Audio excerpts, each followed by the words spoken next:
A big development today when it was revealed a CCTV camera on a house in Northwood Road was overlooked in the police investigation. Yeah, and we found out that police have been back to Northwood Road to have a look at this again as part of the overall investigation. I was in court. This is a special series of the State of Us podcast. Welcome to the Noah Donohoe Inquest.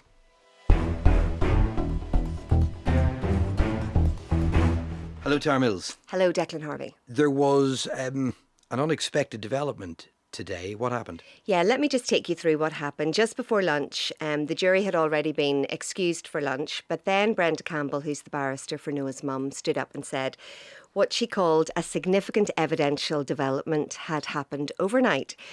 Normally we can't report what's said without the jury present, but it was later clarified that this was reportable and it was fine. So that development was that a police witness due to give evidence in the inquest had heard Karen Crook's evidence last week.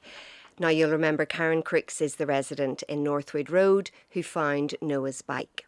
So this is important because in the notes submitted to the court, and we already know this, the last CCTV sighting of Noah was taken of him crossing a garden in Northwood Road at number 91.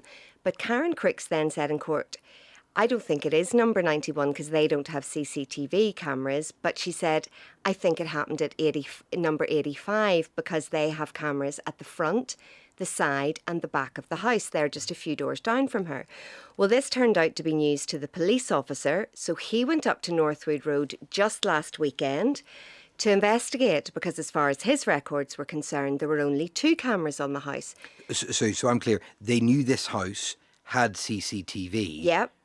But they only thought there were 2 cameras, and now we're learning there were 3? Yeah. So he went up and investigated and found, yes, indeed, there were 3. But up until this very point in the inquest, in this whole investigation, the police had thought there were only 2. So it obviously has raised the possibility that there is footage that wasn't captured or examined by the police.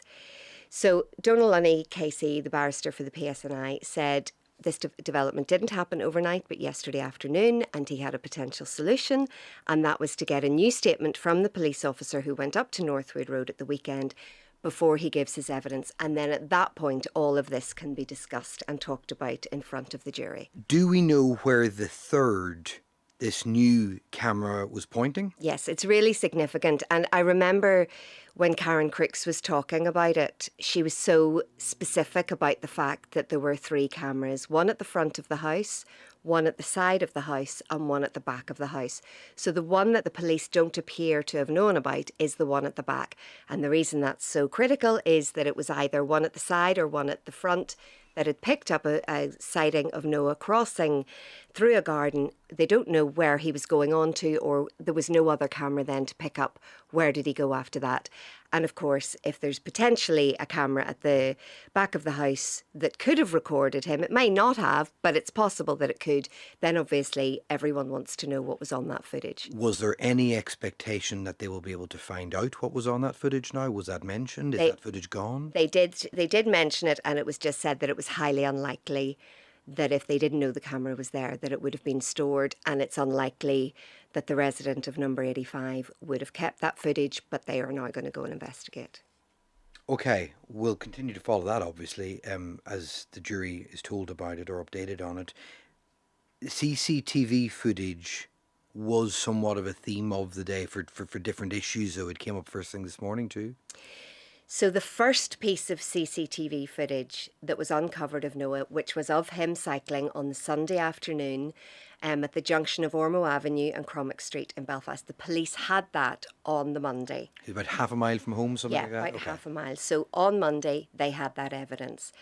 Now, it was put to the jury when you have an expectation of somebody on a journey. If they're cycling down a road, you would expect the camera to pick you up further down the road. So initially that didn't happen. Then there were different sightings at different times across the Monday, and the police did go and check the Grove Leisure Centre cameras to see if there was any sighting of Noah. And they checked the cameras and they came back, and it's written in the police log, it was negative, there was no sighting of Noah. But it turns out they looked at the wrong time because the camera was out of sync. So the time that Noah went past the Grove Leisure Centre was 17:57. That footage eventually was uncovered, and we'll get to that in a minute. But it said on the camera that it was 17:17. So the police officers didn't look at the right time, or they didn't sync the cameras or check to see. They looked at what it said was around 6 o'clock, and there was no sign of him. But the point is that Brenda Campbell was asking DC Keatley, is this not basic police work? When you're going to look at any camera, would you not check the times? Because it's pretty well known that your phone time, it comes from satellites and it'll update it so it'll be accurate. But if you have a CCTV camera in your shop or in your home, it will depend on the person programming it in. It's a bit like your oven or your car. You have to go in if the clocks change by an hour in March or April or in October. And what was the response to that? And the response was, yes, absolutely, it is basic police work. Let's locate the Grove Leisure Centre then in our map. So we know as Noah was entering North Belfast, he, first of all, we think, got rid of his phone in the Castleton Play Park. Then he gets to the junction of North Queen Street and York Road where he falls off. And then it's only a matter of 50 to 100 metres up from that point where you find the Grove Leisure Centre. So that's on Shore Road. And it's just a matter of metres beyond the leisure centre where he turns off into Northwood and those streets. And he starts to take off his helmet and stuff. Yeah. So this is right in the centre of this area of interest. Absolutely. And I mean, it slightly changed in tone when Donal Lunny came to cross-examine the witness on this. But up to this point, what Brenda Campbell was trying to say was, and she has made this point all week, those 24, 48 hours after someone goes missing are absolutely vital. And across DC Keatley's shift from 7 a.m. on the Monday to 8 p.m. on the Monday evening, there was very little progress made in the investigation. And although Donal Lunny then came and argued, well, actually, by 7 p.m, they were just getting the call that Noah's bike had been found, and the police by 8 o'clock were in Northwood Road. So it was less relevant what had happened at Grove Leisure Centre. But I think the point Brenda Campbell was trying to make to the jury and to DC Keatley was, well, look, you know, this wasn't a great example of a very basic piece of policing that could have given some footage, but it didn't because they looked at the wrong time. Okay, you've mentioned DC Keatley, and we know that she started her evidence yesterday.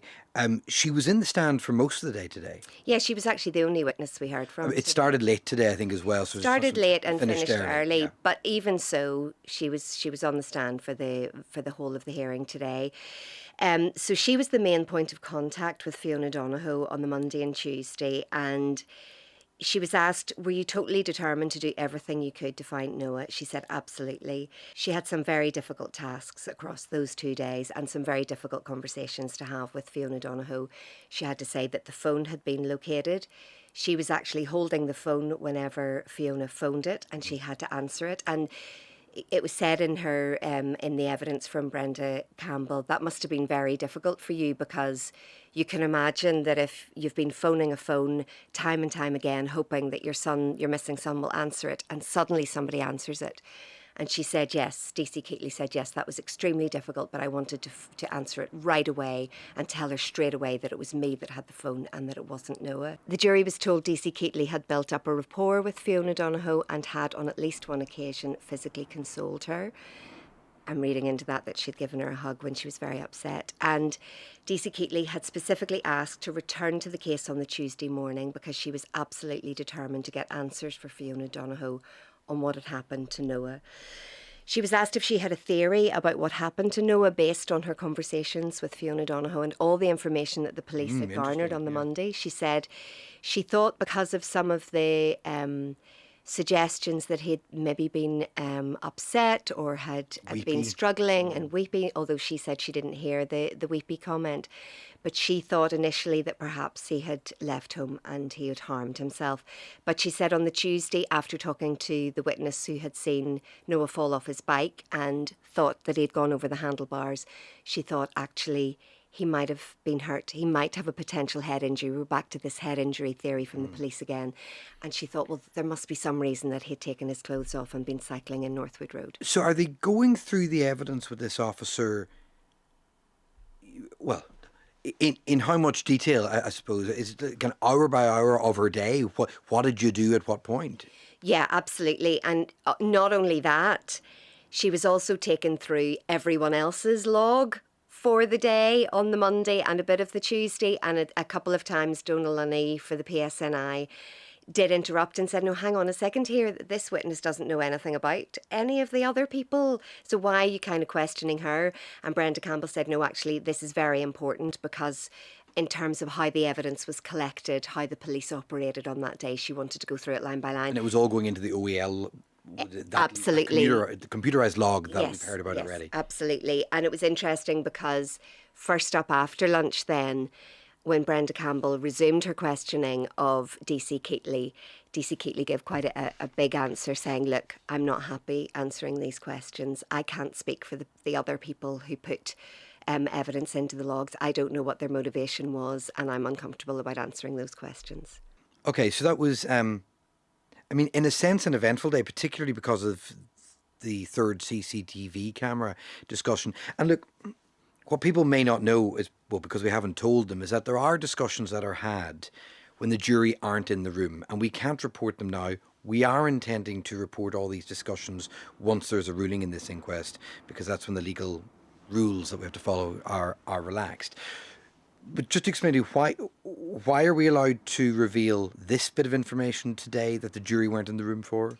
It's interesting. It was Peter Call, actually, who's the barrister for the coroner, and he stood up and just said that there was one piece of information that he didn't want shared with the jury, but he felt that the rest of it was fine, which was quite unexpected from our point of view. And then the coroner, Mr. Justice Rooney, agreed with him and said, yes, apart from that one piece of information which we're not reporting, everything else that was reported is fine to be reported. Okay. Next week, we're at the end of week 3 now. Next week, yes, the court is closed for midterm break. So the jury was excused today and all of the warnings were reiterated, but actually probably with a little bit more emphasis because they weren't just going home for the night or the weekend. They're now away for over a week.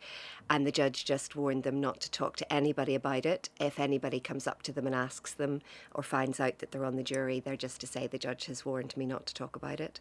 And he also told them to stay away from media coverage and to just keep any discussions about the case to inside the jury room to each other. Yeah, yeah.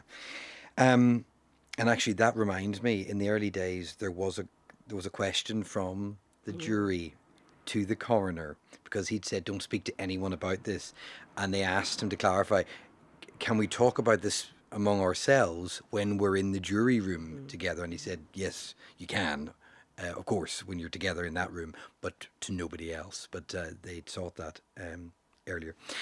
Okay, so that's a week away from the hearings next week. And as we've said, this coverage of the inquest is a special series from the State of Us podcast.